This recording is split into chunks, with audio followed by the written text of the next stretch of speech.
Think of Chapter 13 as a reorganization or a bill consolidation with strength.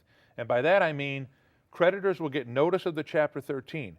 They have to file a claim, a proof of claim, to be part of the payout. I filed plenty of those, Dave. Yes. Now, if they don't file a proof of claim and the debtor finishes the bankruptcy case, those creditors get nothing. So it's very important. What happens if you have a situation where you've got, and again, it could be a 10% plan all the way up to 100% plan. So generally, it's 10% plan for all of the unsecured creditors. That's what they're anticipated to get back. But only one or two creditors file a claim. Does that boost up the amount that gets paid to those folks?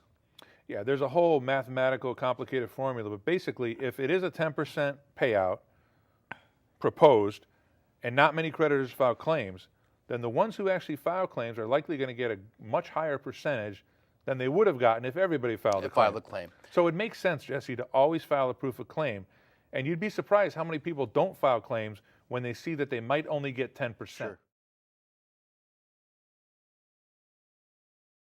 The number one reason to file a Chapter 13 would be to stop a home from being sold at a foreclosure sale. So when is the latest I can stop it?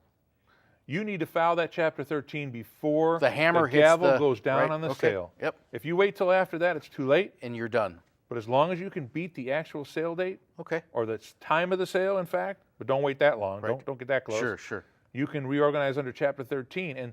And I want to mention, too, that you're paying the mortgage arrearages over a 3 to 5 year period. So if you fell behind $10,000, you're stretching that out over 3 to 5 years. But you're paying the current amount currently.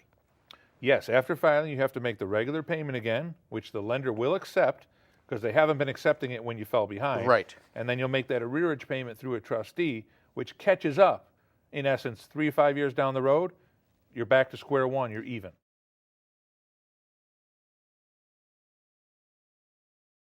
You have to take a credit counseling session, just like in a Chapter 7. You have to provide 4 years of federal tax returns and 2 months worth of pay advices or paycheck stubs. 4 years. What do you have to do in Chapter 7? How many years of taxes? Technically 1 year of taxes in a Chapter 7. However, the trustees are starting to ask for 2.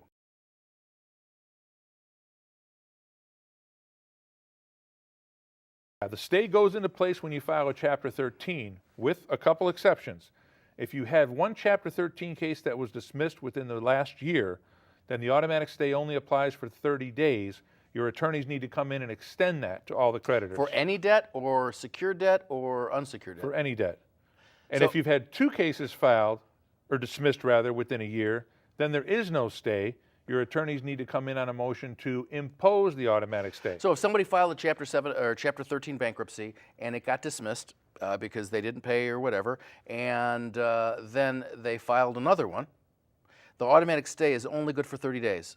That is correct, but your attorneys will bring a motion within that 30-day period to extend the automatic stay which to will all be creditors. Granted. It will typically be granted, but the debtor needs to show the court what change in circumstances have occurred. In other words, why is this second case going to work when the first case failed? So if this person filed this the second Chapter 13 bankruptcy, okay, and so now her or his automatic stay is only good for 30 days. The attorney does not bring another stay. I'm free then to pursue that claim as a creditor. It depends on the judge. There's some judges that say the automatic stay still applies against the property of the estate. It just doesn't apply against the debtor, which is a technical way of the judge saying you better come in on a motion to modify the stay anyway. Right. Okay, so pretty much it is what it is. Sure, yeah, sure be it is. It depends on the person's assets, liabilities, income, and expenses.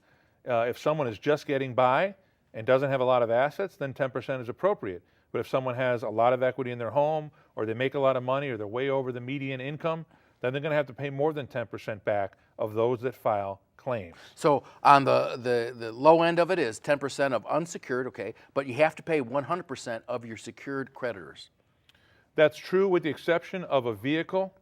If a vehicle was purchased more than 2.5 years ago, you can pay the fair market value of the vehicle. So basically, I lost it when I lost some value when I drove it off the lot. So I lost $10,000 in value. So if the fair market value now is $10,000 less, that is something I wouldn't necessarily have to pay. As long as the vehicle was purchased 2.5 years before the filing. That's the key. They call it 910, which is the number of days it has to be purchased.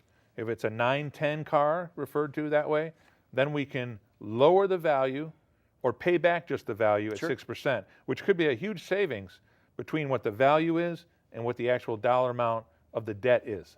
But you have to at least have enough available monies after your allowable expenses to, within 3 years or 5 years, to pay back 100% of your secured debt, with the exception you mentioned, and a minimum of 10% of your unsecured debt. What happens if the money that's left after the allowable expenses doesn't kind of equate to that?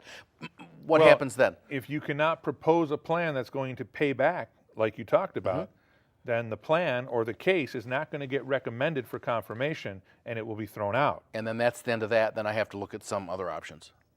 Yes, or you can possibly refile if your circumstances change.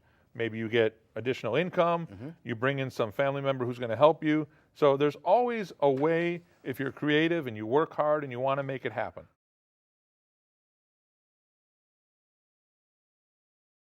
Well, if you're gainfully employed, a W-2 employee, it's going to come out of your wages. Automatic payroll deduction. What if I'm self-employed? Self-employed, you're going to make the payment on your own via money order or cashier's check or even online. What happens if I don't make the payment? Or if for some reason, I've had a busy month, Dave, and I wasn't able to make it. So what happens then? If you fall behind on your trustee payment, the trustee or one of the creditors can bring a motion to dismiss the case or modify the stay to remove the bankruptcy protection. You will have an opportunity, though, to catch up. Your attorney can typically get a little bit more time for you, or you might be able to work out a repayment plan within the bankruptcy. So they're not quick to throw out these cases if You you're have a making little bit an of time. effort. You got an opportunity to cure. You do have time. Yeah.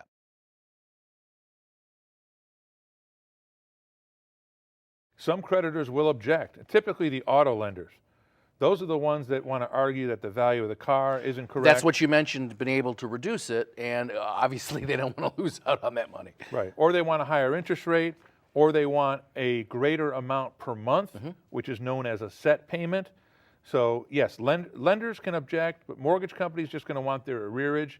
That's a simple mathematical formula. But it's the auto where there's a little gray area where they want more than what's being proposed often. You keep all of your property in Chapter 13.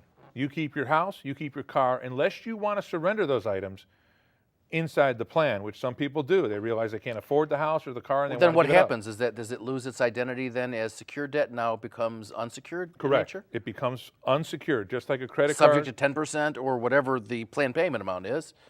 Sometimes less than 10%, because the attorneys can propose a plan that would allow for satisfaction of the entire debt by way of surrender of the collateral. And then you're out of that situation, takes care of that particular debt. You're out of it completely if the creditor doesn't object. Well, you have to complete your Chapter 13 before you're really allowed to apply and receive credit. So you're in a 3 to 5 year payment plan. So I got to wait for 5 years, so till it's all done. Yeah, well, you're holding your creditors off for those 3 to 5 years, so it wouldn't be fair for you to go to another lender and obtain credit. That's the theory there. You're really not supposed to get credit when you're in a Chapter 13, although some lenders have offered it and some debtors have taken it. Well, let's say you have some kind of family emergency and you don't want the money coming out of your check to pay Amex, Discover, and MasterCard. Maybe you need, for health reasons, a family member, something. You never know. Would I be able to modify the plan? You may be able to modify the plan depending Based on your upon something circumstances. like that, if there was an emergency or something, could they switch it around? No, it's still based on income and expenses. You know, you can't use this other emergency as a reason to pay creditors less. But you do have the ability to dismiss your case, take care of your business, and possibly refile if the circumstance warrants another case.